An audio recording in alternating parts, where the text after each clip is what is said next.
মিকিৰ ভেটাৰ খলপিয়াত বলপূৰ্বকভাৱে মাটি দখলাৰ চেষ্টা দুষ্টচক্ৰৰ। দুষ্টচক্ৰই কাটি নিলে ভেলো, শিমুলুকে আদি কৰি মূল্যৱান গছ-গছনি। মৰিগাঁও জিলাৰ মিকিৰ ভেটা আলুৱাখি থানাৰ অন্তৰ্গত খলিপিয়াত এটি দুষ্টচক্ৰই এজন সহজ সৰল লোকৰ ম্যাদী পট্টাৰ মাটি বেদখলাৰ চেষ্টা চলোৱাৰ লগতে কাটি নিলে ভেলো, শিমুলুকে আদি কৰি বিভিন্ন মূল্যৱান গছ-গছনি। জানিব পৰা মতে মিকিৰ ভেটাৰ ৰাজচক্ৰ শিলপুখুৰী মৌজাৰ খলিপিয়া কিচামৰ 278 নং ম্যাদী পট্টাৰ 448 নং দাগৰ 1 বিঘা 4 কঠা 1.25 লেচা মাটি খলিপিয়া গাঁৱৰ প্ৰয়াত আব্দুল বাৰেকৰ পুত্ৰ আব্দুল হাছানে নিজৰ পৈতৃক সম্পত্তিখিনি উত্তৰাধিকাৰী হিচাপে ভোগ দখল কৰি আছে।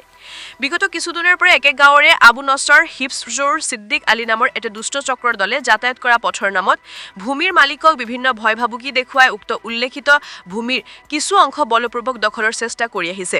লগতে হাছানৰ ওপৰত কেইবাটাও ভুৱা গোচৰ তৰাৰ উপৰিও সময় দি আহিছে প্ৰাণে মৰাৰ ভাবুকি। উপায়বিহীন হৈ ভুক্তভোগী পৰিয়ালে প্ৰায় দুষ্ট চক্ৰটোৰ বিৰুদ্ধে আইনৰ আশ্ৰয় লোৱাৰ লগতে সংবাদ মাধ্যমৰ জৰিয়তে উচিত তদন্তৰ বাবে বিভাগীয় কৰ্তৃপক্ষক আহ্বান জনায়। News desk report Batadrava live.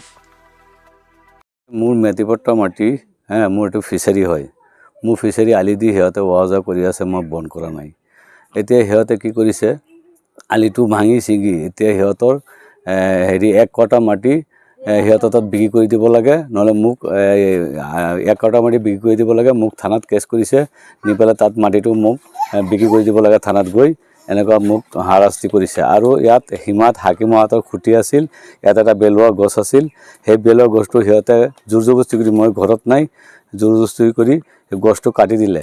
কাটি দি পেলাই এতিয়া সিহঁতে, মই জেওৰা মাৰিছোঁ, মোৰ মাটিৰ সিহঁতে অহা যোৱাৰ কাৰণে ফিচাৰী আলিটো থৈ দিছোঁ, সিহঁতে অহা যোৱা কৰি আছে। সিহঁতে মোৰ ওপৰত 4টা কেছ কৰিছে আৰু মোৰ মাটিটো বলপূৰ্বকভাৱে মোৰ মাটিটো সিহঁতে দখল কৰিবৰ কাৰণে বিচাৰি আছে। আৰু মই তাত গ'লে মোক মাৰিম কাটিম বুলি এনেকুৱা ভাবুকি দি থাকে। আৰু মই তাত গ'লে কাম কৰিবলৈ নিদিয়ে, খুব মোক হাৰাশাস্তি কৰি আছে। আৰু সিহঁতে মোক ভাই ভাবুকি দেখুৱাইছে যে মাটি চৰকাৰী আছে। SG হাকিমে কৈছে ইয়াত কোনো চৰকাৰী মাটি নাই, মোৰ নামত ন'টিচ কৰাইছে। তাত এই হাকিম ছাৰে চাইছে, চাই পেলাই কৈছে যে নাই, ইয়াত কোনো চৰকাৰী নাই, সি মোৰ লগতে আছে। মই কৈছোঁ ছাৰ ইয়াত কোনো চৰকাৰী মাটি আছে নেকি? ছাৰে কৈছে চৰকাৰী মাটি নাই।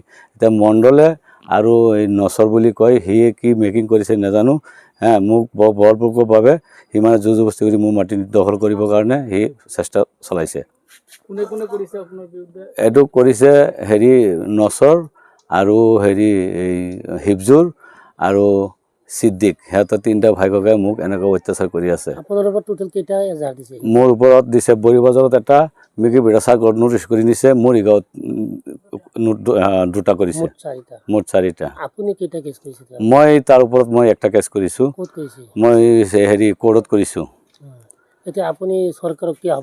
মই চৰকাৰক এইটো আহ্বান জনাওঁ, সিহঁতে মোৰ মেটিপট্টা মাটি, মোৰ কাগজ আছে, এয়া মোৰ ডকুমেণ্টছ আছে, মোৰ এইটো ভাই ককাইৰ মাটি, মই বাপৰ সত্য, মই সিহঁতক মই এৰি দিব নাই। মই চৰকাৰৰ আবেদন জনাইছোঁ, এইটো মোৰ হক তদন্ত লাগে, ন্যায় লাগে।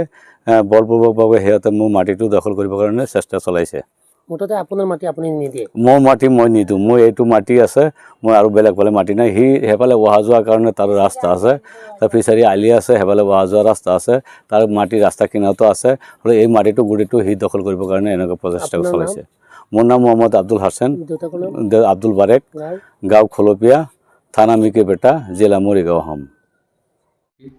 আৰু আমাৰ এই কিচাম খলপিয়া কিচাম 9 নম্বৰ ৱাৰ্ড, জিলা চাৰ্কুল মৰিগাঁও, মিকিৰ ভেটা চাৰ্কুল মিকিৰ ভেটা, জিলা মৰিগাঁও।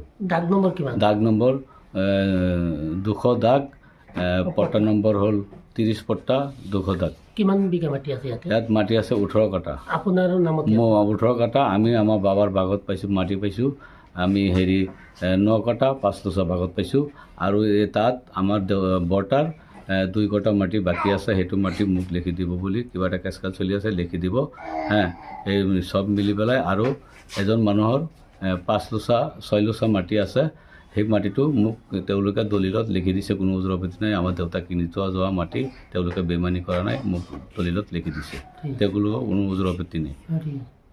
যেতিয়া সিহঁতে জোৰ জবস্তি মোৰ মাটি মোৰ মাটিটো যেতিয়া সিহঁতে চেষ্টা কৰিছে সিহঁতে মানে দখল কৰিবৰ কাৰণে জোৰ বলপূৰ্বকভাৱে, তেতিয়া মোৰ লগত এইজন মানুহ আছিল সিহঁতৰ লগত, তেখেতে মানে মানা কৰিছে, তবুতো সিহঁতে গছটো কাটি দিছে, কাটি দি পেলাই সিহঁতে মানে নিজৰ গৌৰৱ কৰি পেলাই সিহঁতে মানে মাটিটো নিবৰ কাৰণে চেষ্টা কৰিছে।